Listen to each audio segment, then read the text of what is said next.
Hello and welcome to Frost Over the World. Later in the programme I'll be talking to the UN Rapporteur on Palestine, John Dugard, discussing the Football World Cup and latest developments, and the price of oil as well, and meeting supermodel Sophie Dahl. But first of all, Pakistan and Benazir Bhutto.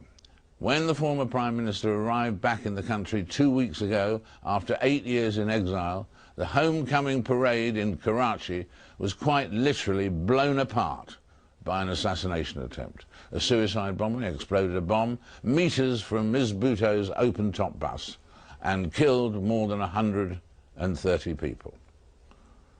Benazir Bhutto joins us now. Benazir, hello and welcome.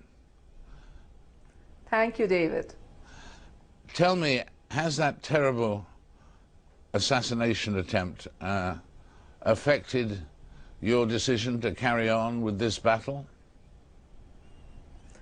No, it's that horrific incident in which 158 innocent young men, a woman, a baby lost their lives has just made me more determined to continue. I do believe Pakistan is under increasing threat of an extremist takeover. And to save the country, I believe we must restore democracy, get the people's faith in the country, moving the country forward. So I'm determined to go ahead with the mission to save Pakistan with democracy. And how do your children feel about this? They're old enough now to know the risks you've got to take.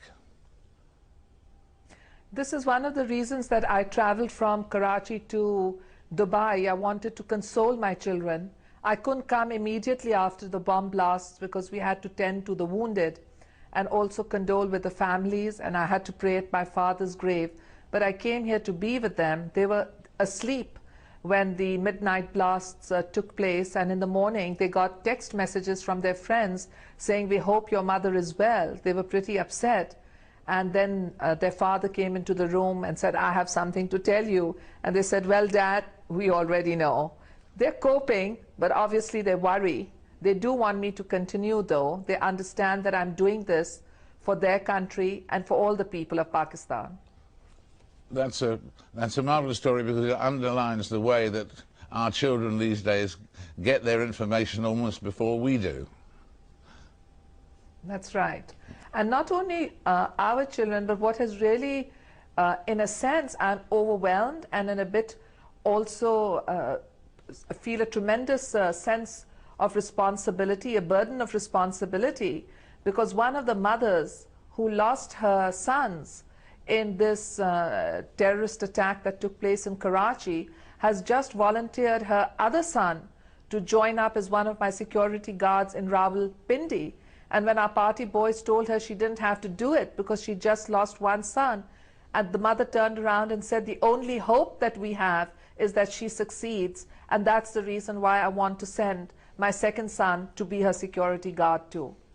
That's very courageous indeed. Tell me, do you know yet, does anyone know exactly who was responsible for this assassination attempt?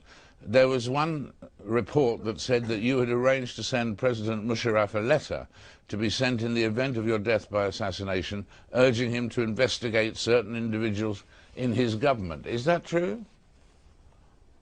Yes, it is true that I wrote to General Musharraf. I received information from General Musharraf that a friendly country had passed on to them the information that I could be attacked by a gang from the Afghan warlord Baitullah Masood, or by Hamza bin Laden, the son of Osama bin Laden, or by the Pakistani Taliban in Islamabad, or by a group in Karachi. So I sent back a letter saying that while these groups may be used, I thought it was more important to go after the people who supported them, who organized them, who could possibly be the financiers or the organizers of the finance for those groups. And I named 3 individuals who I thought were their sympathizers. Now I understand that I could be wrong and my suspicions could be misplaced, but these are the people that I suspect want to stop the restoration of democracy. They want to stop my return because they know in 1993, when Pakistan was on the brink of being declared a terrorist state, I stopped the rise of terrorism, and they know that I can do it again. So I feel that these are the forces that really want to stop not just me, but the democratic process and the will of the people from triumphing. And in terms of these three people that you mentioned, were they members of or associated with the government? Yes, well, one of them is a very key figure in security. He's a former military officer. He is someone that has had dealings with Jaish-e-Mohammed, one of the banned groups, with Maulana Azhar, who was in an Indian jail for decapitating 3 British tourists and 3 American tourists. And he also had dealings with Omar Sheikh, the man who murdered Osama Bin Laden. Now, I know that having dealings with people does not necessarily mean direct evidence, but I also know that internal security has totally collapsed in Pakistan, and that internal security cannot collapse without there being some blind eye, if not collusion, being turned to the rise of the militants and militancy. Not only are our tribal areas out of our control, but even the beautiful valley of Swat is now under takeover by Islamists. So I would like to see a Pak-led police inquiry assisted by Scotland Yard or the FBI come in, use their forensic and scientific explanation to find out not only the perpetrators, but the financiers and the organizers of this heinous crime that killed 158 innocent people. And in terms of that terrible tragedy, have you actually spoken to President Musharraf since that? Yes, I have. He was very gracious. He had the Director General Inter-Services Intelligence ring me up the first evening to condemn the incident that had taken place. And he phoned me the next morning, and he said that he and Prime Minister Aziz had been watching my reception from the beginning and were very sorry about the unfortunate blast that had taken place. And also, he condemned the blast, he grieved with the families, he expressed his sorrow, but he was a bit worried that my party naming a security official could hamper that rapprochement process. And I assured him that it was not my intention to hamper the rapprochement process. I did want to see a peaceful transition to democracy through fair, free, and impartial elections. But I also felt that it was important, A, to have an independent inquiry that gave me confidence, and B, to have impartial, politically neutral people in key positions in government in the caretaker or transitory period. You still feel that you can do business with President Musharraf? That hasn't been affected by this tragedy. The two of you could still work together?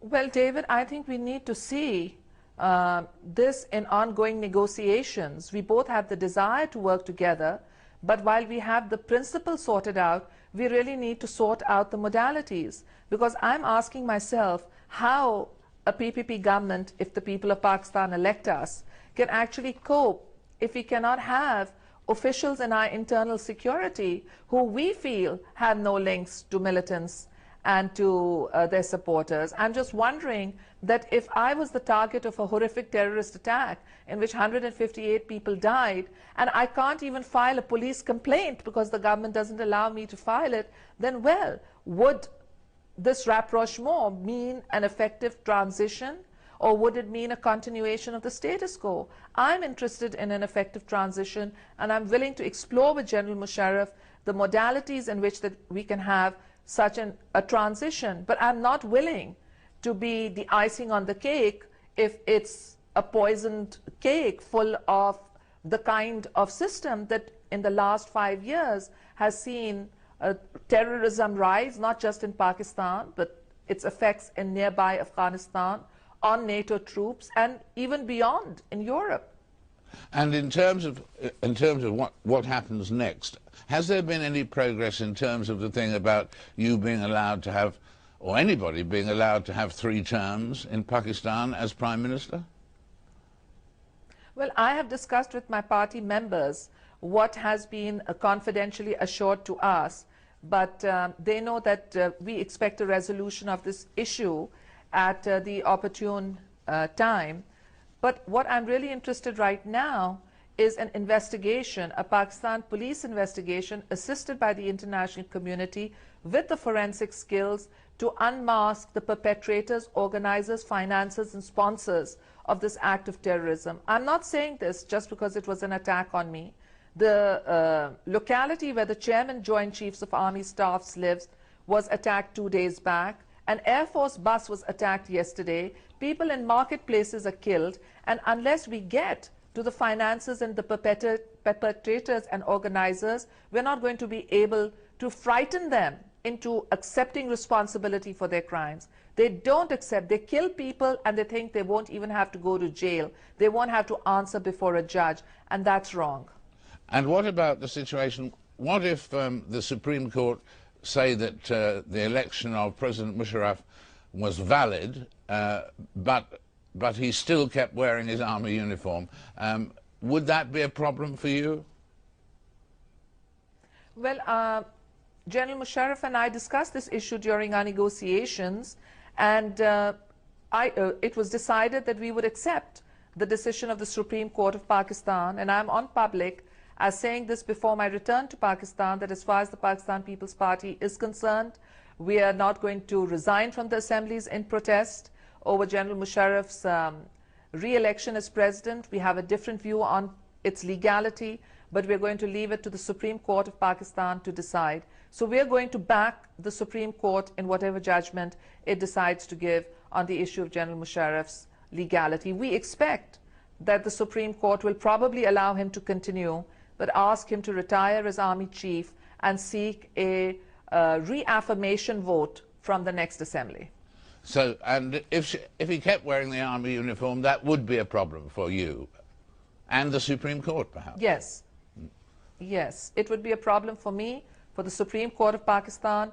It would probably demoralize the armed forces who haven't had a serving army chief since October 1999, and it would certainly not be acceptable to the people of Pakistan. Now, General Musharraf has assured me that he would retire as Chief of Army Staff, and he said this to the Supreme Court too in an open declaration that he would take his oath as president for a second time without the uniform.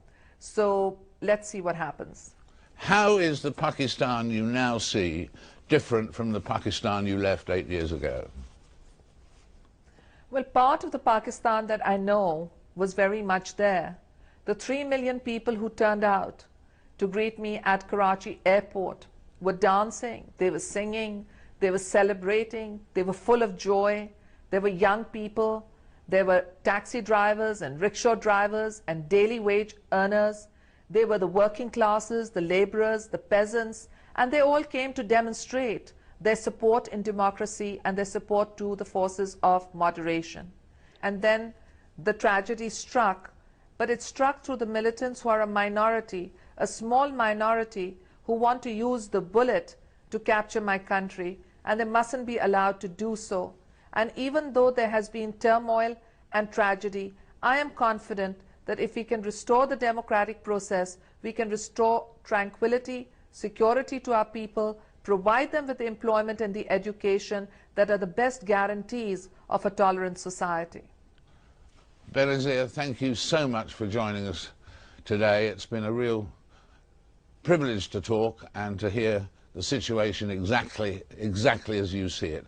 Thank you very much indeed. Thank you, David. Benazir Bhutto. More in a moment from Frost Over the World.